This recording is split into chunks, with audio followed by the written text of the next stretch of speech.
Bonjour, on redémarre donc cette seconde moitié de Big, 11e édition ici à l'Arena de Bercy, organisée par BPI France. Un sujet formidable qui a été choisi par la Caisse d'épargne pour redémarrer cet après-midi. Sujet qui nous concerne tous, qui vous concerne tous, la santé de demain. Ouais, parce que Big, 11e édition, c'est aussi l'occasion de découvrir ici toutes sortes d'innovations proposées par des magnifiques entreprises, hein, voilà, toutes et tous, ici présentes sur scène, au service de l'intérêt général, les innovations technologiques qui transforment le quotidien à la fois des professionnels de santé et puis évidemment notre quotidien à nous, patients, citoyens, citoyennes, etc. Je vais vous présenter bien ceux et celles qui dirigent les 3 belles entreprises qui sont sur scène. Stéphanie Montlezin, bonjour. Bonjour, enchantée. Stéphanie Montlezin, cofondatrice et Chief Operating Officer de Aelis Pharma. À ses côtés, il y a Noé Poyet, CFO et General Counsel de Glimmer. Bonjour. Bonjour. Bienvenue également à Stan Larocque, un petit peu essoufflé, mais il faut dire que l'escalier est un petit peu compliqué, hein. Bonjour Stan. Bonjour. Stan Larocque, fondateur et PDG de Lynx Mixed Reality. Et puis, celui qui les a réunis ici, hein, évidemment, là, qui les accompagne également, c'est Pierrick Thiret. Bonjour Pierrick. Bonjour. Pierrick Thiret, qui est le directeur centre affaires santé chez Caisse d'épargne Hauts-de-France. J'ai l'impression que les caisses d'épargne Hauts-de-France, elles sont toujours en pointe. Je ne sais pas pourquoi, mais voilà, à chaque fois, c'est génial. Formidable cette région, hein, j'adore. On va découvrir déjà ce que vous proposez chacun et chacune. Stéphanie, on va commencer avec vous. J'ai envie de dire docteur. Vous êtes neurologue, hein, c'est bien ça, hein, neurologue. C'est une entreprise bordelaise. Tout à fait, bordelaise, oui. Voilà, qui a une 12aine d'années, cotée à Paris, créée par Pier Vincenzo Piazza.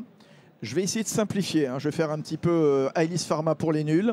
Vous développez une nouvelle génération de médicaments innovants pour le traitement des maladies du cerveau, les troubles liés à la consommation excessive de cannabis et les troubles cognitifs, dont ceux causés par la trisomie 21. Où est-ce que vous en êtes justement ?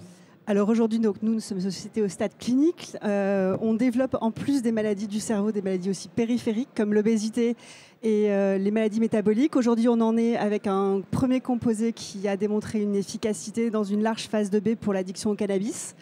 Notre deuxième candidat médicament... Quand on parle d'addiction, c'est un consommateur qui consomme combien de fois du cannabis par semaine ? C'est un consommateur qui consomme du cannabis tous les jours par semaine, ouais. Et plusieurs fois par jour. La deuxième indication, c'est une indication dans les troubles du déficit cognitif et des comportements adaptatifs, dont la première indication dans cette aire thérapeutique, c'est la trisomie 21, mais ça pourrait aussi être des troubles autistiques ou ce genre de choses. Ouais.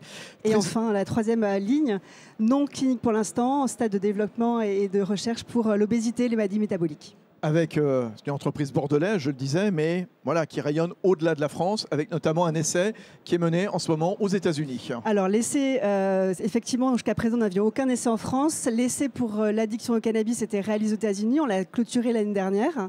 Et là, nous sommes en train de préparer l'ouverture d'un nouvel essai, celui pour les déficits cognitifs, qui sera européen, France, Italie et Espagne. Ouais.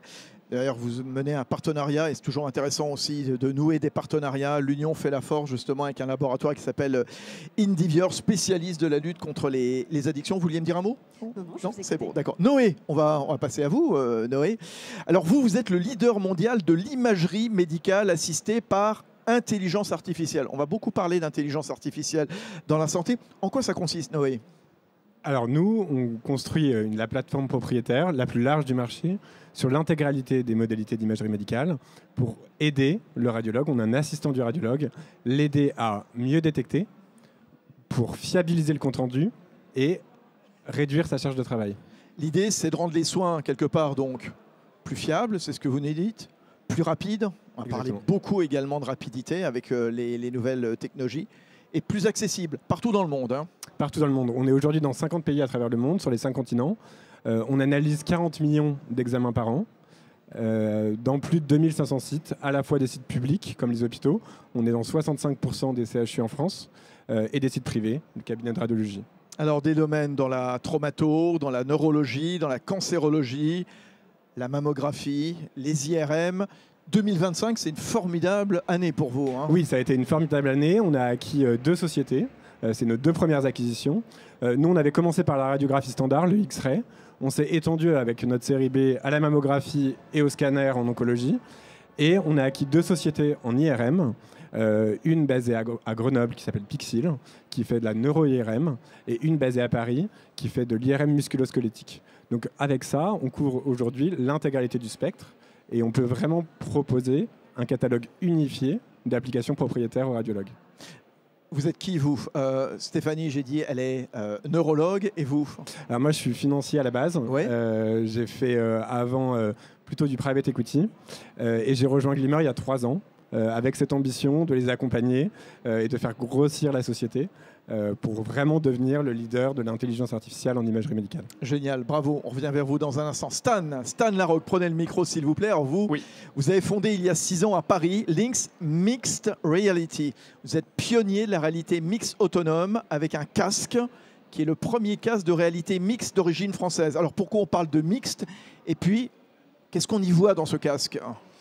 Oui, alors j'ai créé une société il y a effectivement 6 ans qui conçoit et fabrique du hardware en France. Donc c'est déjà assez compliqué. Et donc on est sur un Qui est secteur... plutôt l'apanage d'autres pays. Hein. Ouais, bah voilà, vous avez certainement vu le casque d'Apple ou le casque de Meta sur le marché. Nous, on a un casque fabriqué par des petits Français, conçu de A à Z dans le 19e. Et c'est un casque qui est beaucoup plus ergonomique, qui fait certaines choses bien mieux que les autres casques du marché. Il n'y a pas de câble, par exemple? Il n'y a pas de câble, Ouais. il est super ergonomique, il se met comme un chapeau. Voilà, vous n'êtes pas coupé du réel. Je peux vous voir sur le côté, je peux voir une infirmière qui rentre. Enfin voilà, pour le chirurgien, c'est extrêmement utile pour sa formation. Et en fait, ce qu'on fait, on a des clients dans la défense, le spatial, la santé et l'industrie de manière générale. Et en fait, tous ces gens, ils font la même chose, ils se forment. Et en fait, la formation, c'est un jeu vidéo sérieux. Donc nous, on fait pas vraiment du jeu vidéo, mais on utilise des outils très similaires. Et du coup, dans le monde de la santé, il y a des enjeux de formation énormes. Donc j'ai parlé du chirurgien, mais l'infirmière, pour prendre une sonde pour faire une échographie, faut qu'elle soit formée. Et donc, il faut que ça coûte moins cher, il faut qu'on fasse moins d'erreurs. Et donc, ça fait partie des outils qui font partie du futur là-dessus. Ouais. L'idée, c'est de transformer instantanément des images médicales que le chirurgien voit en quoi? En jumeaux numériques, c'est ça? En 3D? Alors en fait, on met en scène aussi de l'imagerie médicale, c'est-à-dire que vous pouvez voir le scan 3D d'un organe en 3D pour de vrai, plutôt que sur un écran 2D.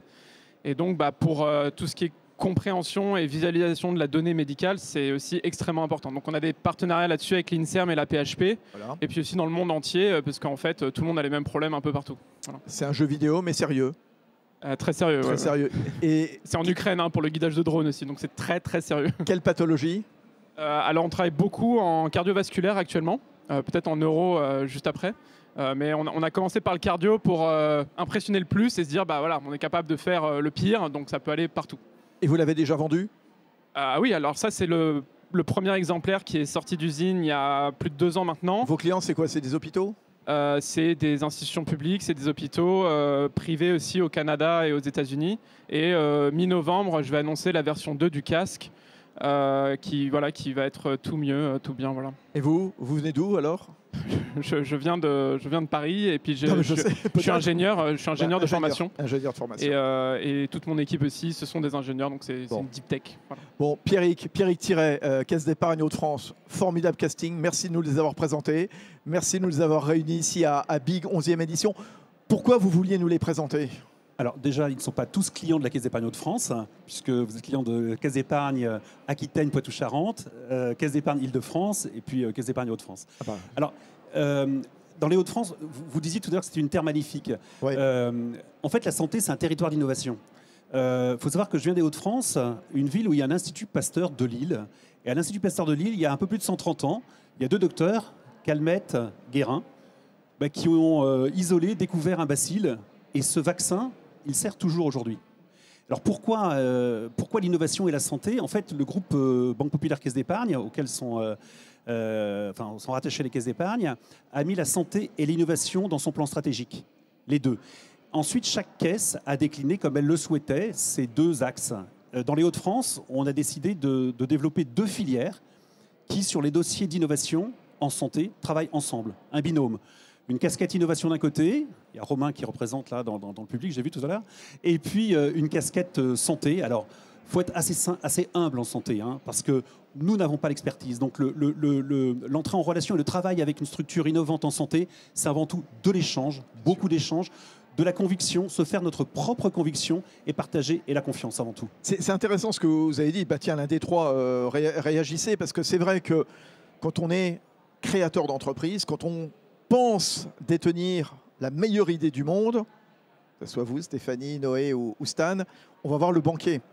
Et le banquier, bah, il n'est pas neurologue, il n'est pas ingénieur, voilà, et bah, faut le convaincre. Comment est-ce qu'on convainc un banquier? Parce que, évidemment, la question du financement, elle est centrale. Stéphanie, allez-y.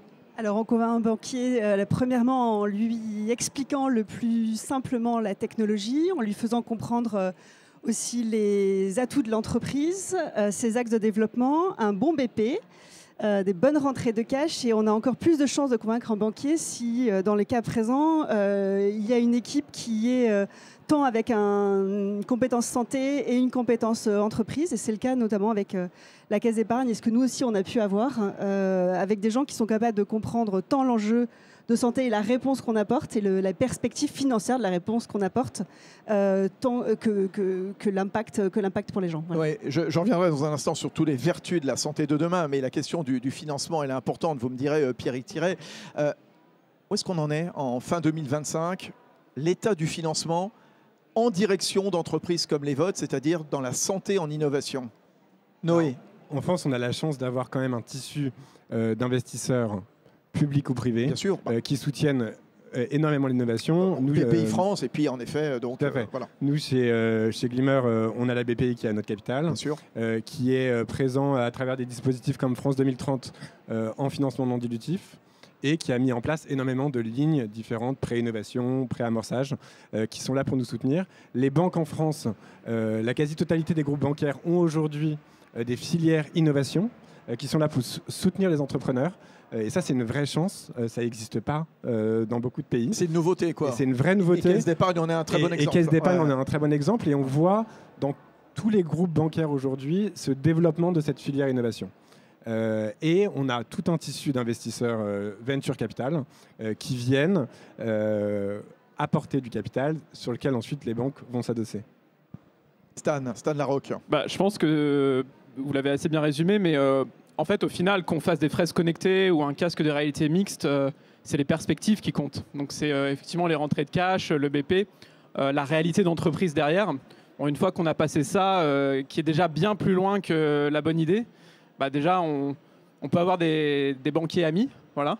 Et puis après, pour la question du financement, moi à titre personnel, ça a été extrêmement difficile en France. Je suis encore actionnaire majoritaire de ma boîte, ce qui est assez rare à ce stade de développement d'une entreprise.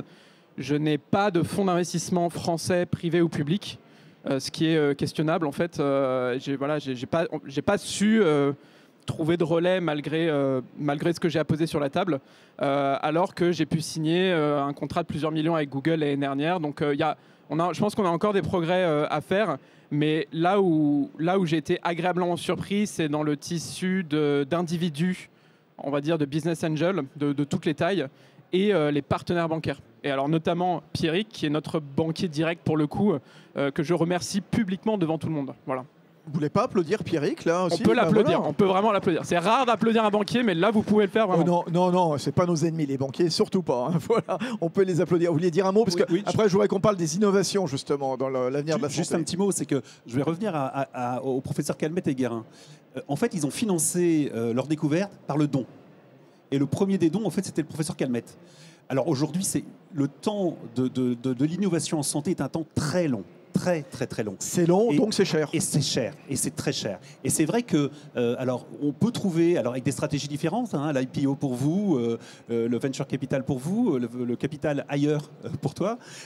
C'est vrai qu'on peut trouver des fonds. La dette bancaire est une part très petite dans le financement d'une start-up et d'une société innovante en santé. L'essentiel des capitaux, du capital, vient de fonds, de personnes physiques, les business angels que tu as cités, et il faut vraiment qu'on ait un tissu d'accompagnement de ces personnes de façon à faciliter l'investissement et éviter de leur mettre de la pression fiscale en particulier, pour que vraiment ils consacrent leur fonds et leurs convictions, parce qu'au départ c'est une histoire personnelle. Je suis touché par un sujet de neurologie, je vais donc investir. Je suis touché par un sujet d'imagerie, je vais investir. Je suis touché par le produit, je vais investir. Et encore une fois, c'est une question de conviction du banquier, mais aussi de l'investisseur. Alors, la question qu'on se pose, c'est quelles innovations pour l'avenir de la santé? Comment aujourd'hui, en 2025, l'approche de la santé se transforme radicalement? Est-ce qu'il y a une nouvelle page qui s'ouvre quand on entend parler de casque de réalité virtuelle, quand on entend parler d'intelligence artificielle? Allez, Stan, allez-y, prenez la parole. Stan Larocque. De mon point de vue, en fait, il y a des choses assez extraordinaires à faire. Alors après, vous allez certainement parler des barrières à l'entrée, vous êtes en phase clinique, etc. Je pense que vous avez beaucoup de choses à dire. Mais en fait, dans notre société civile, on a beaucoup d'innovations qui sont liées au consumer électronique, donc le smartphone que vous avez dans la poche, où en fait, dans certaines industries, dont la santé, ça met du temps à venir. Et donc là, il y a tout un créneau énorme de faire venir en fait du monde du consumer électronique. Donc on a des super caméras dans nos smartphones. Ça a donné lieu à de super innovations pour l'imagerie médicale. Alors qu'avant, c'était l'inverse généralement. Sauf que maintenant, les dizaines de milliards d'innovations dans ce genre de produits-là, il faut qu'on aille chercher, il faut qu'on aille débloquer en fait des usages un peu plus B2B.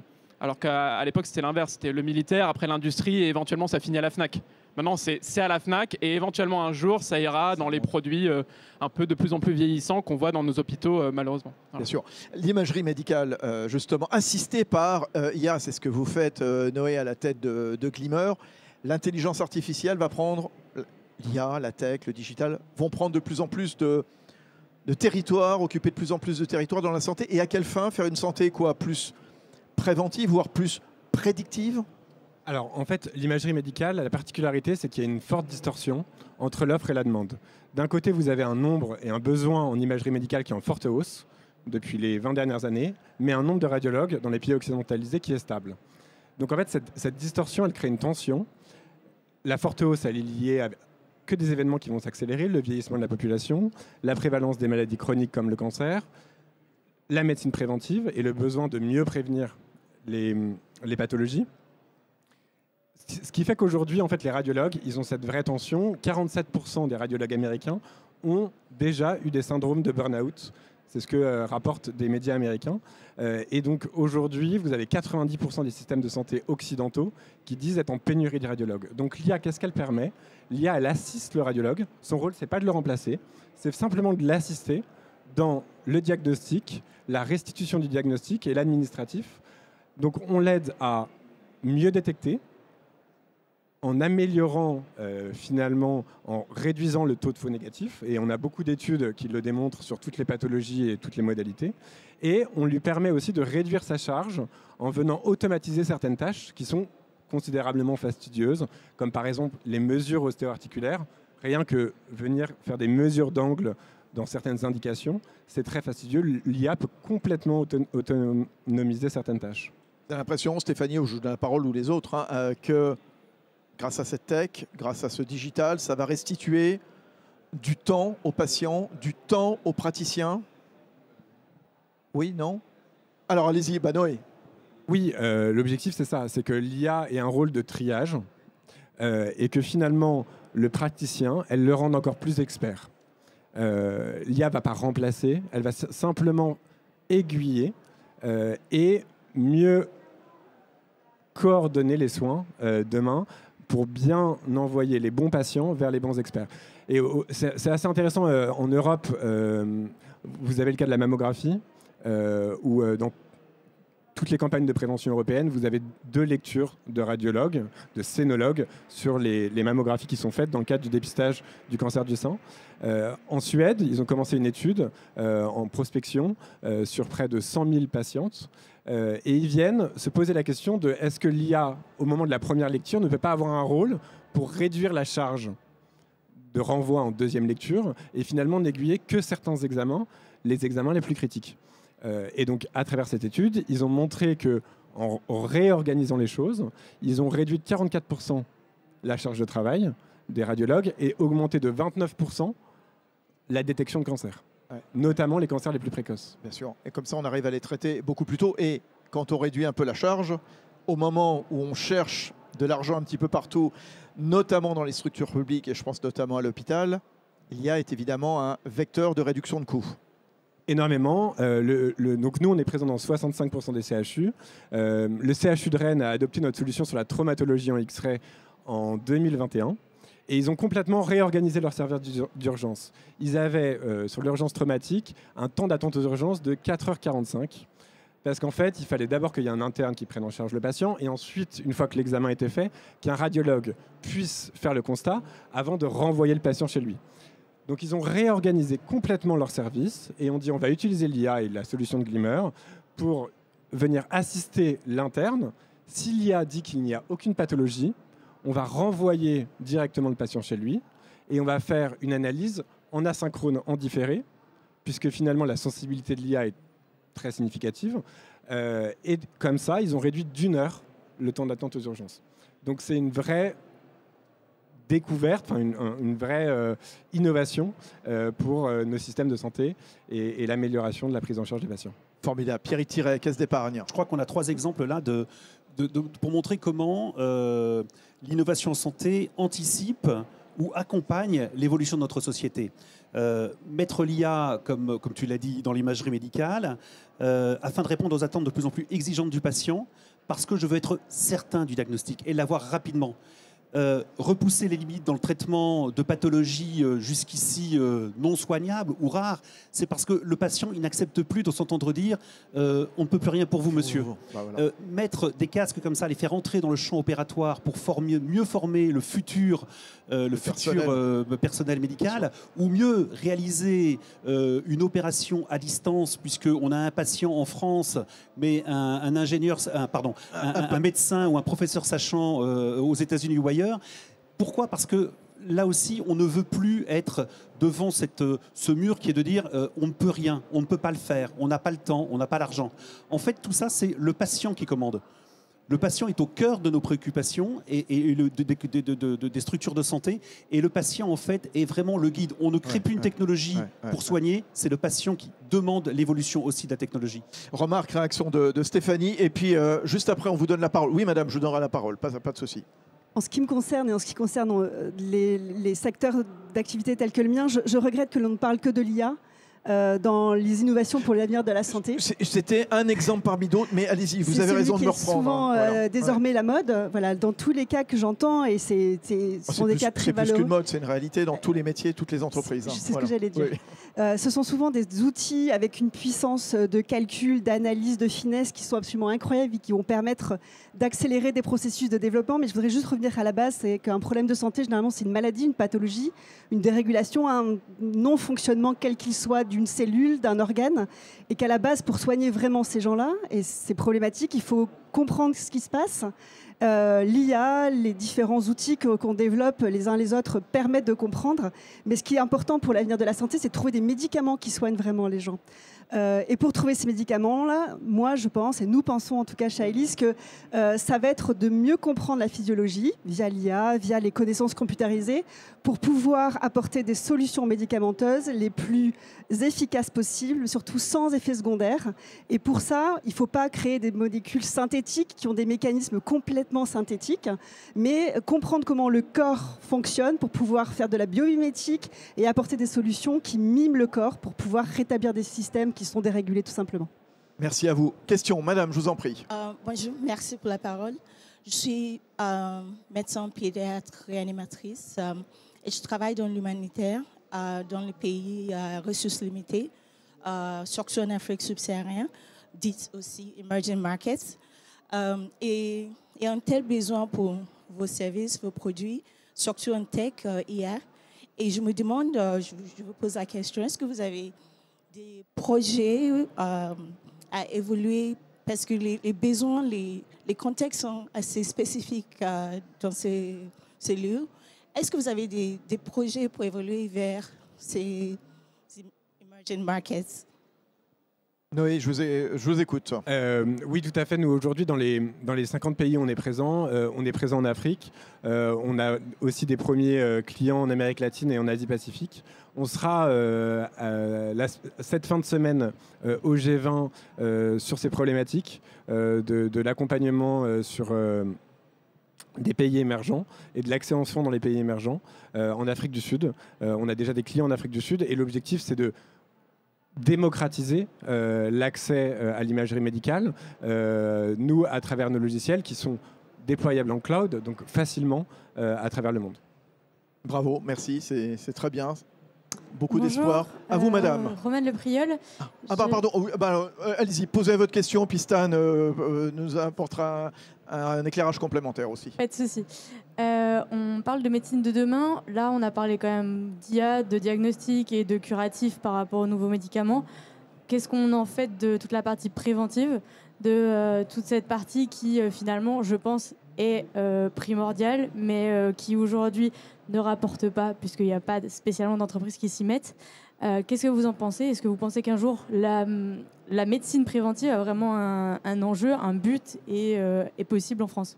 C'est vrai que pour l'instant, la médecine préventive n'est pas rémunérée, parce que le médecin, il est plutôt dans le curatif. Voilà. Allez-y, Stan. Je pense que ça viendra des assurances, justement, qui sont dans la prévention pour ne pas payer plus tard des choses très chères. Donc il y a une réalité économique dans la prévention qu'on ne voit pas encore beaucoup aujourd'hui.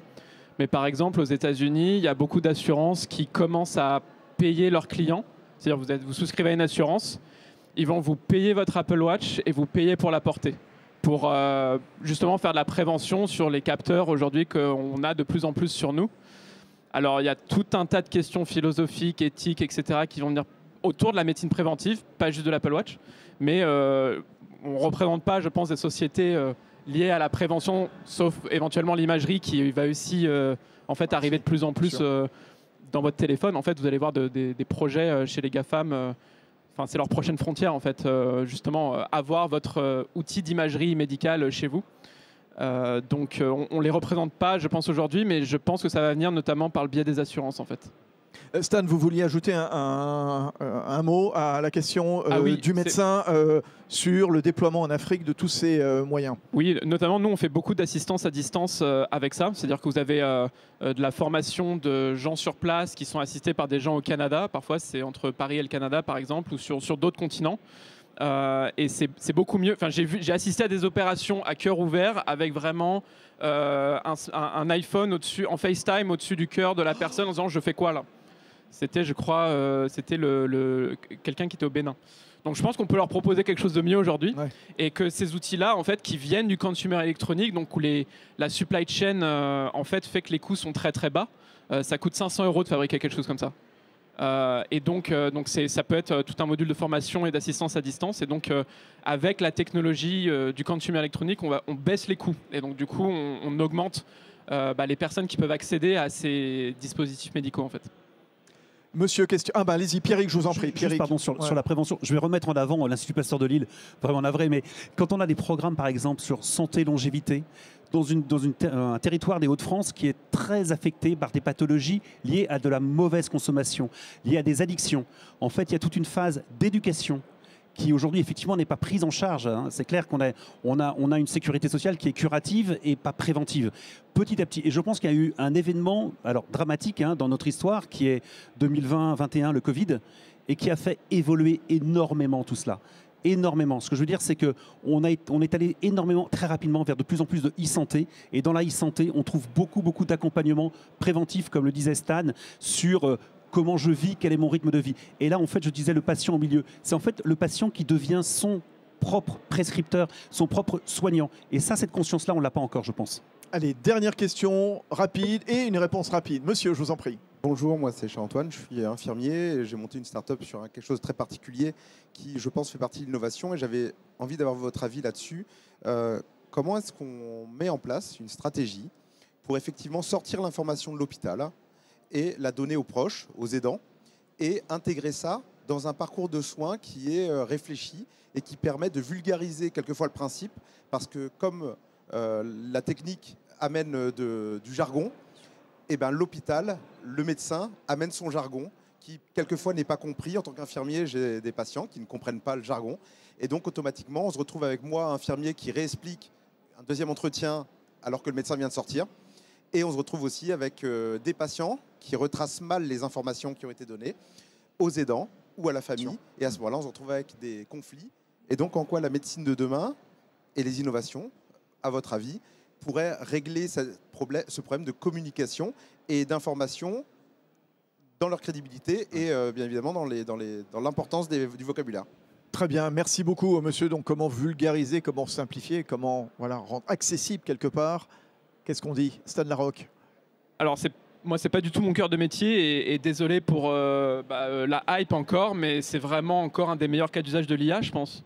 C'est-à-dire poser à un LLM la question de qu'est-ce que la personne vient de me raconter. Une IA qui a une patience illimitée, je trouve que c'est un des très très bons cas d'usage où j'utiliserais une IA là pour le coup. Voilà. Bonne idée. Noé? Oui, exactement.